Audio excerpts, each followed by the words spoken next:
네, 반갑습니다. 코인링크입니다. 자, 차트 분석, 관점 영상은 오랜만에 좀 남기는 것 같습니다. 그렇기 때문에 지금 해야 될 것들이 꽤 많아요. 그래서 사실 금일 11시 헌재에서 윤석열 탄핵 인용이 되었습니다. 8대 0으로 인용이 되었고, 국내 이제 정치는 수습 국면으로 가지 않을까라는 어떤 새로운 희망, 이런 것들을 좀 가져볼 수 있겠고요. 그리고 어저께 있었던 미국 정부에서 상호 관세를 이제 발표를 했어요. 상호 관세를 발표를 했는데, 자, 자료를 보게 된다면 2024년도에 비해서 2025년도 중국뿐만 아니라 이제 대만, 한국, 일본 역시도 굉장히 높은 관세율을 보이고 있습니다. 지금처럼 이렇게 밀어붙이기식으로 관세가 관철이 된다면 아마도 국제 무역 자체가 이제 축소, 약화될 가능성이 굉장히 높다라고 좀 보고 있습니다.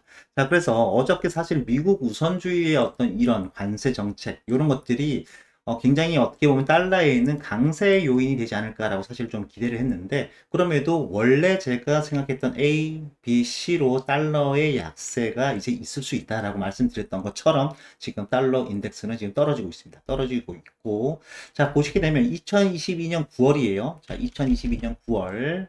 자, 이번에는 비트코인으로 넘어와서 2022년 9월입니다. 이때 보게 되면 비트코인이 계속적인 하락을 보였던 시즌입니다. 자, 이거 다시 한번 달러 인덱스로 가서 보게 된다면, 자, 2022년 9월까지가 달러의 강세가 꾸준히 있었던 시기입니다. 그렇기 때문에 디커플링, 비트코인과 달러 인덱스는 디커플링 관계이다. 그래서 달러 인덱스가 떨어졌기 때문에 비트코인의 단기적으로 어떻게 될지는 모르겠지만 중장기적으로는 비트코인의 강세가 예상이 된다라고 말씀을 좀 드리겠고요. 자, 그리고 앞선에 제가 정리했던 내용을 다시 한번 좀 보도록 하겠습니다. 그래서 상호 관세가 지금처럼 계속적으로 유지가 된다라면 국제 무역이 축소가 될 수 있겠네. 그러면 국제 무역이 축소가 된다면 스위프트, 달러 기반으로 하는 스위프트가 약화가 될 수 있다. 그러면은 새로운 대체 자산군으로 자금이 이동할 수 있다라고 우리가 좀 합리적인 어떤 의심, 추측을 해볼 수 있다라고 말씀을 드리겠습니다. 그래서 달러의 약세가 있을 수 있지 않았을까라고 분석을 좀 해볼 수 있을 것 같습니다. 자, 그러면 이 S&P, 나스닥 역시도 지금 떨어졌습니다. 그런데 이 S&P 500 같은 경우에는 굉장히 큰 폭으로 빠졌습니다. 옆에 보시게 되면 마이너스 한 4.8%대까지 빠졌고요. 비트코인은 상대적으로는 좀 잘 방어를 하고 있고요. 그리고 여기 나스닥 역시도 어느 정도는 좀 방어를 하고 있는 모습을 보이고 있습니다. 자, 그런데 자, 보도록 하겠습니다. 우선 나스닥이에요. 나스닥 같은 경우에는 예전에 제가 한번 분석을 드린 적이 있어요. 기본적으로 올라왔던 요 레벨대, 요거 한 주봉으로 볼까요? 요 레벨대를 봤을 때에는 지금 조정을 한번 좀 받을 수 있는 구간이구나라고 우리가 좀 예상해 볼 수 있습니다. 그래서 요 조정이 지금 진행되고 있다라고 보면 좋을 것 같고요. 그리고 보시게 되면 지금 하얀색으로 보이는 201선. 자, 201선 밑으로 지금 빠져 있는 상태입니다. 그렇기 때문에 이렇게 빠졌을 때에는 빠르게 원래 회복을 해줘야 돼요. 그런데 약세장으로 좀 진입했다라고 보시면 좋을 것 같습니다. 그런데 S&P 500 마찬가지예요. 지금 201선 밑으로 지금 많이 빠져 있는 상태입니다. 요거 이번 주 내로 뭔가 새로운 어떤 바람이 불지 않는다라면 요거 굉장히 약세, 당분간은 좀 약세로 진입할 수 있다라고 그냥 보시면 좋을 것 같고요.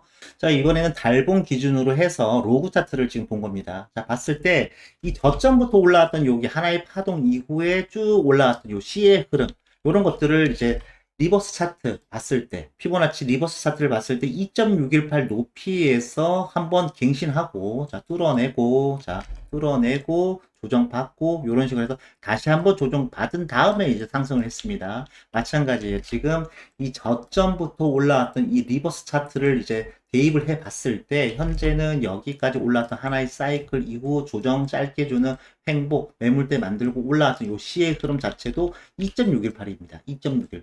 그렇기 때문에 지금도 돌파 이후 약간의 이런 조정. 지금 A에 대한 거. 빨간색으로 보이는 A 조정일 수도 있고요. 아니면 요 A 조정 이후에 반등은 분명히 있을 거라고 보고 있어요. 그래서 이 조정을 이제 잘 대비하시면은 고점을 넘기는 S&P 500이 고점을 다시 한번 넘기는 기점은 다시 한번 올 것이다 라고 보고 있습니다. 결국 제가 드리고 싶은 얘기는 이제 요런 어떤 약세장, 어떻게 보면 S&P 500이라던가 나스닥의 약세장은 조금 확정이 되었다라고 그냥 보시면 마음이 편하지 않을까 싶습니다. 자, 비트코인 기준으로는 사실은 여전히 조금 약한 모습을 보이고는 있어요. 비트코인도 마찬가지예요. 약한 모습을 보이고 있지만 상대적으로는 굉장히 잘하고 있죠. 자, 보시게 되면 로그 차트입니다. 상대적으로는 굉장히 잘하고 있다라는 말씀을 좀 드리면서 또다시 한번 자료를 조금만 더 보겠습니다. 그래서 제가 드리고 싶은 얘기는 이제는 우리가 비트코이너들이 항상 바라는 디커플링이 한번 있을 수 있지 않을까? 왜? 왜냐면 새로운 대체 자산군에 대한 수요가 있을 수 있다라고 보고 있는 겁니다. 그래서 달러 약세, 앞서는 제가 보여드린 것처럼 달러가 약세가 된다면 비트코인의 상승의 어떤 패턴들이 보여지더라라는 걸 먼저 말씀드리겠고, 그리고 또 여기, 자, 테더랑 USDC 같은 대표적인 스테이블 코인이 꾸준하게 지금 증가하고 있습니다. 소각을 하는 것이 아니고요. 계속적으로 이제 발행을 하고 있고, 현물 자산을 이 암호화폐 자산으로 계속적으로 옮겨가고 있는 무빙들, 어떤 움직임들을 계속적으로 우리가 포착을 할 수 있습니다.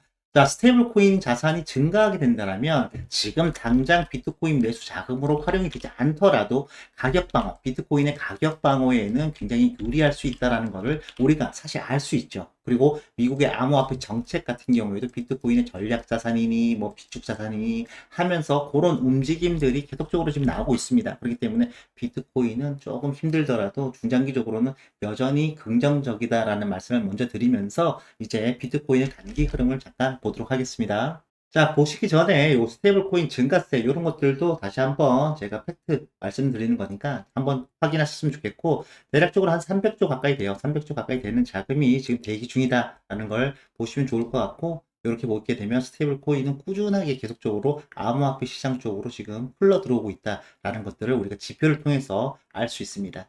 자, 그러면 차트 분석 바로 들어가도록 하겠습니다. 자, 어저께 말씀드렸던 내용 잠깐 먼저 말씀드릴게요. 자, 고점 이후에 ABC 조정, 이런 식으로 플랫 조정, 1.618을 오는 위치에 C의 조정을 끝을 맺고, 현재 차트를 돌리고 있는 거 아니야? 라고 보고 있는 관점이 있습니다. 관점이 있고, 요걸 다시 한번 4시간 봉으로 봤을 때, 어저께 실시간 방송 때 어떻게 말씀을 드렸냐면, 이런 식으로 말씀드렸어요. 현재의 이 조정 자체가 A 떨어지고, B 올라가고, 이런 플랫 패턴 1대1을 만족하는 이런 플랫 패턴 이후에 재차 상승할 가능성이 열려 있다라고 말씀을 드렸어요. 이렇게 조정을 주고 올라갈 여지가 분명히 남아 있다라고 말씀을 드렸고, 88K, 88.5K 위에 올라서게 된다라면 굉장히 긍정적이다라는 말씀을 드렸던 거 기억을 합니다. 자, 그리고 자, 이제 중장기적으로 보는 뷰 좀 말씀드릴게요. 그러니까 지금 제가 앞서에 말씀드린 것처럼 이렇게 리딩 형태 1, 2, 3, 4, 5를 그리고서 올라가는 1파 만들고 2파를 이런 식으로 해서 마무리가 되었고, 혹은 조금 더 밀릴 수도 있어요. 여기 빨간색 라인, 추세 라인까지 밀릴 수도 있습니다. 그래서 79.3K를 이탈하지만 않으면 돼요. 79K를 이탈하지만 않으면 사실은 여전히 상승을 할 수 있다라고 보고 있기 때문에 79K를 지지 여부 이런 것들이 가장 중요해 보입니다. 그래서 이런 패턴이라는 거 가장 기억을 하셨으면 좋겠고, 만에 하나 근데 79K를 이탈하게 될 경우에는 요거는 각오를 하셔야 돼요. 73K, 71K까지는 일단 내려갈 수 있다라고 보시면 좋을 것 같습니다. 그렇게 내려갈 경우에는 WXY 불규칙 조정을 주는 플랫 패턴 다시 한번 나오고 반등 주고 다시 한번 빼는 이런 Z파가 마지막으로 출현할 수 있으니까 요거까지 염두에 두시면 좋을 것 같습니다. 그래서 정리를 하자면 88.5K 라인 위에 재차 올라서게 된다면 이때는 상승을 우리가 한번 볼 수 있다. 크게 볼 수 있다라고 말씀을 드리겠고, 그리고 79.3K 라인을 깨게 된다면 이때는 굉장히 심각해질 수 있으니까, 이때 깨지면 사실은 지지받고 올라간다기보다는 사실은 좀 더 반등을 주고 재차 빼서 71K, 73K까지는 눌릴 수 있겠구나. 그래서 이 앞선 매물대의 윗꼬리 라인, 그래서 타점을 정확하게 주지 않는 선 73.8K가 사실 좀 유력해 보이긴 하거든요. 그래서 여기 라인에서가 이제 우리가 비트코인의 반등을 기대해 볼 수 있지 않을까, 이렇게 좀 정리를 하면 될 것 같습니다. 자, 항상 방송 시청해 주셔서 정말 감사드리고요. 우리가 앞으로 더 열심히 방송 올릴 거니까 좋아요 그리고 구독 좀 부탁드리겠습니다. 코인링크였습니다.